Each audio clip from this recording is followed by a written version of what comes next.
I was silver, I believe, in my first 2 weeks in Niken, with the people that I had sponsored, each of them buying their products, me buying my products.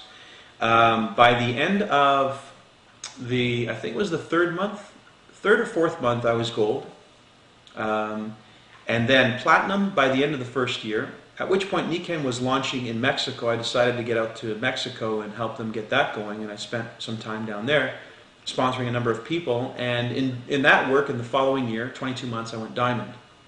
And then subsequently a royal diamond in 5 years and 7 months. So in total in my career, I've sponsored about 70 to 80 people.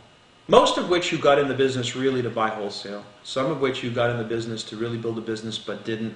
Of the 70 plus people I sponsored in the years that I've been with Niken, again, the most of which happened in the first few months, 22 of them have gone silver or above. And of that group, 1/3 of them, 7 actually now, have gone platinum or above. And I have 4 frontline diamond legs at this time. So I want to know, what in real life do they want? And I want them focused on that. The big vision. What is it that their dream is? What is it that they're hoping to create as a result of building a business like this?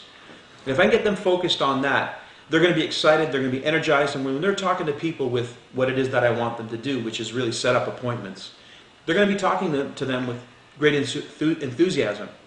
On the other hand, what is it that I need to know? I need to know how to get them to silver ASAP. You know, they got to go silver and beyond as quickly as possible. And I say and beyond because a lot of people stop short. They get them to silver and then that's it. They drop the ball there. Going for gold is a different exercise than going for silver. Going for gold is about finding leaders, which is going to move them in the direction toward their real vision, their big vision, versus going for silver, which is an exercise in creating volume. The net effect will be the same. You will go silver if you're going for gold. You will go silver if you're going for silver. But if you're going for silver, you may not necessarily find any leaders, and therefore you'll stop short of gold and any other target. But if you're going for gold, you will go silver, and you will find 1 or 2 leaders in that. And that will move you toward the direction of going gold and beyond. You know, I have been in this business long enough to see people come and go. I've seen people come with low expectations, have great results, great rewards, and somehow get sidetracked. I've seen people come with huge expectations. The business doesn't meet their expectations as quickly as they would like, and they get sidetracked. But the thing that I've seen that's consistent with all those who are living the kind of lifestyle that we're dreaming of and that I'm enjoying myself, there's one thing that they never compromised, and that was whether or not they were going to make it happen. Whether it was happening or not happening, good times, bad times. You know, all life and all business is cyclical. There are good times, there are bad times, there are things that we need to learn, lessons that we need to learn, experiences that we need to have in order for us to actually learn what we need to learn to have that long-term success. So if you're coming into this business with the attitude that you're going to try it, think again, because it's going to try you well before. And whether you survive it or not is going to be a function of how committed you are to succeeding in it, not whether or not, you know, it's going to happen for you. It's whether you're going to make it happen. Nobody in this business falls into success. It's a business where you are truly rewarded for your efforts. Again, the people who I've seen at the top of the heap in this business are motivated by 2 very simple things. Number 1, they love to help people.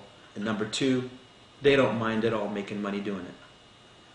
Really, the people who distinguish themselves as leaders are those who are involved in the organization of people. Meaning, those are the people who put on the events. You know, they're the ones who are at the hotel first setting up. They're the ones who write the check for the hotel when they're winding down. I mean, I did that. I did all those things for a long time.